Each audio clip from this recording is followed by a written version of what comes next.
3 महीने बाद प्रियांशु और राहुल अपनी नौकरी छोड़ चुके थे, लेकिन दिल्ली की उस रात ने उन्हें इतना डरा दिया था कि आज भी रात को नींद में चीख पड़ते थे।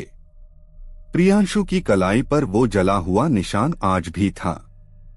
और अजीब बात, हर हफ्ते थोड़ा और गहरा हो जाता था। राहुल ने कई अस्पताल दिखाए, डॉक्टरों को समझ नहीं आया, लेकिन प्रियांशु जानता था ये कोई निशान नहीं, कोई बुलावा था। एक रात प्रियांशु घर में अकेला बैठा था।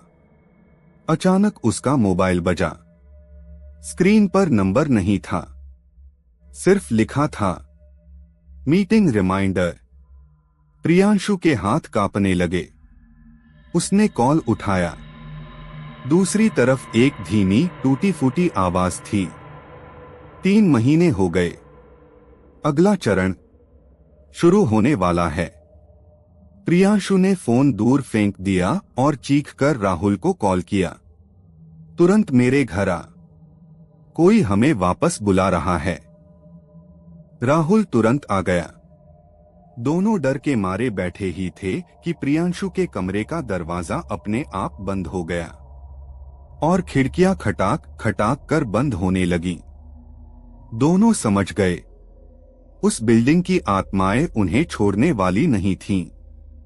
अचानक प्रियांशु की कलाई से हल्की धुआं जैसी रेखाएं उठने लगीं। राहुल डरकर पीछे हट गया।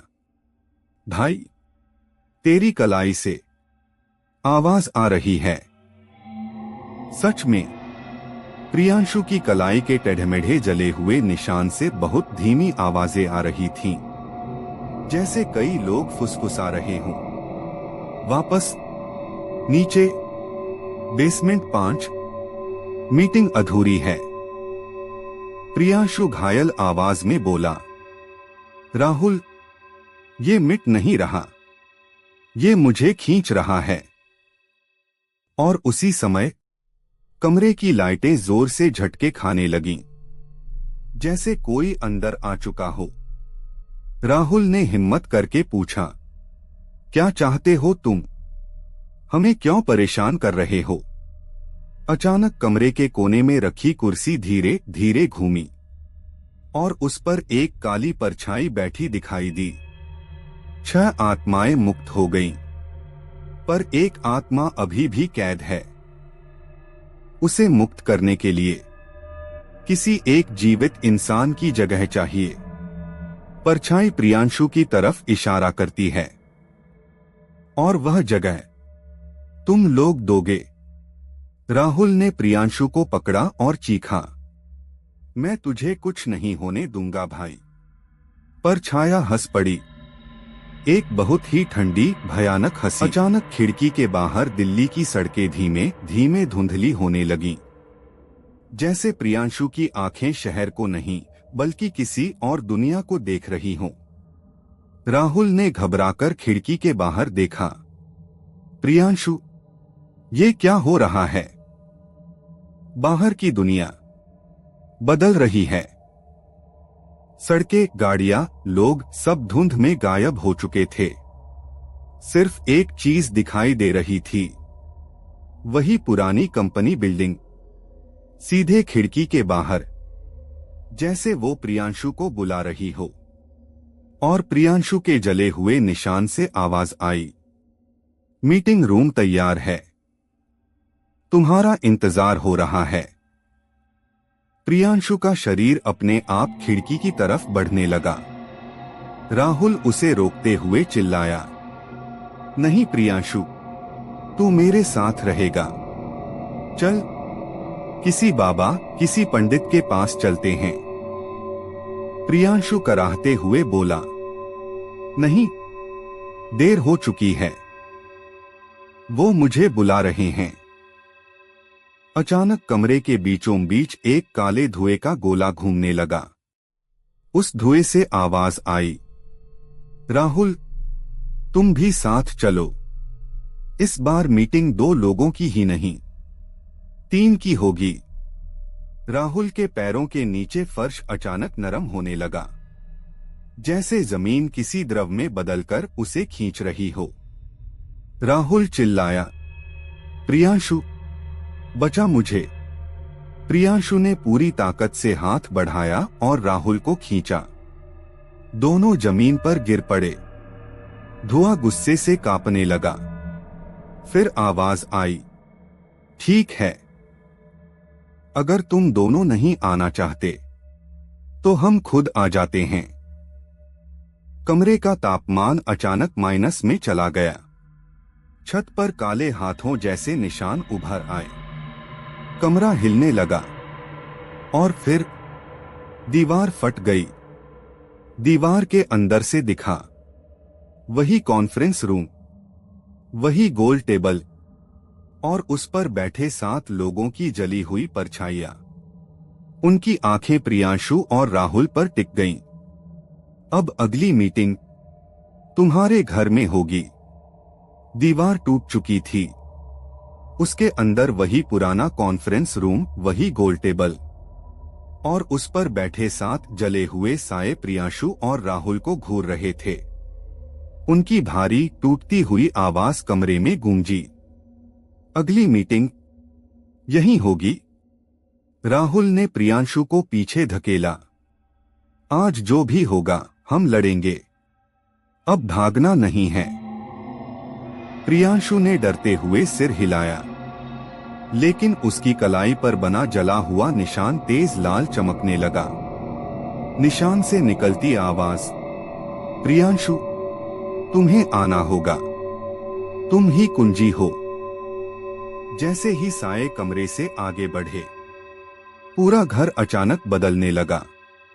कमरे की दीवारें फटकर पुरानी मीटिंग की दीवारों में बदलने लगीं। पंखा रुककर घूमते घूमते टेढ़ा होने लगा। टीवी की स्क्रीन पर सिर्फ एक शब्द चमक रहा था, अटेंडेंस रिक्वायर्ड। राहुल चिल्लाया, तुम लोग हमें क्यों चाहती हो आखिर? एक साया आगे आया। उसका शरीर आधा जला हुआ, आधा काला धुंधला। हमारी आत्माएं तब तक मुक्त नहीं होंगी जब तक एक जीवित इंसान हमारी अंतिम मीटिंग में शामिल नहीं होगा। प्रियांशु ने डरकर पूछा, अंतिम मीटिंग मतलब? साया हंसा, जिसमें तुम मरोगे और हम आजाद होंगे। राहुल ने प्रियांशु का हाथ पकड़ लिया। आज कोई नहीं मरेगा, समझे? जैसे ही दोनों पीछे हटे, सारे 7 साए हवा में उड़कर उन पर टूट पड़े। कमरा अंधेरा हो गया। सिर्फ प्रियांशु की कलाई का लाल चमकता निशान दिखाई दे रहा था। एक साया प्रियांशु के बिल्कुल पास आया और बोला, तुमसे ये निशान जोड़ा गया है, तुम हमारे हो। प्रियांशु दर्द से कराहने लगा। उसके पूरे हाथ में आग जैसी जलन फैलने लगी। राहुल ने पास पड़ा एक लैंप उठाया और साये पर फेंक दिया। लैंप टकराते ही साया पीछे हट गया और कमरे में थोड़ी रोशनी आ गई। राहुल चिल्लाया, प्रियांशु, तेरे शरीर में जो ये निशान है, यही उनकी चाबी है। इसे तोड़ना होगा। अचानक प्रियांशु के दिमाग में कोई फुसफुसाहट हुई, बहुत धीमी लेकिन साफ। मीटिंग बेल, वो उनकी कैद की आखिरी कड़ी है। प्रियांशु चौंका। राहुल, याद है वो बेल जिसे तूने 3 RD पार्ट में बजाया था? राहुल की आंखें फैल गईं।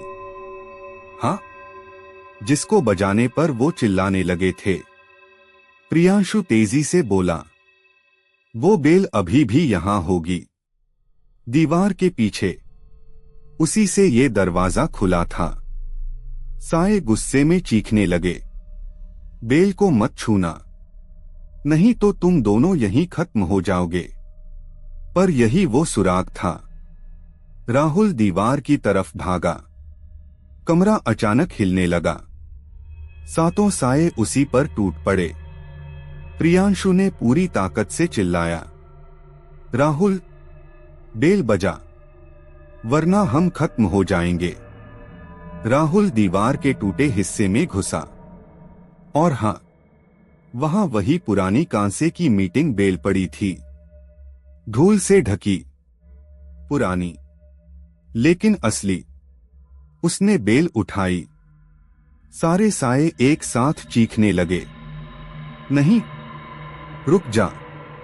राहुल ने प्रियांशु की ओर देखा। प्रियांशु की कलाई से धुआं निकल रहा था, चेहरा डर से सफेद पड़ चुका था। प्रियांशु बोला, बजा दे भाई, आखिरी बार। राहुल ने पूरी ताकत से बेल बजाई। Ton ton ton. बेल की आवाज इतनी तेज थी कि पूरा घर हिल गया।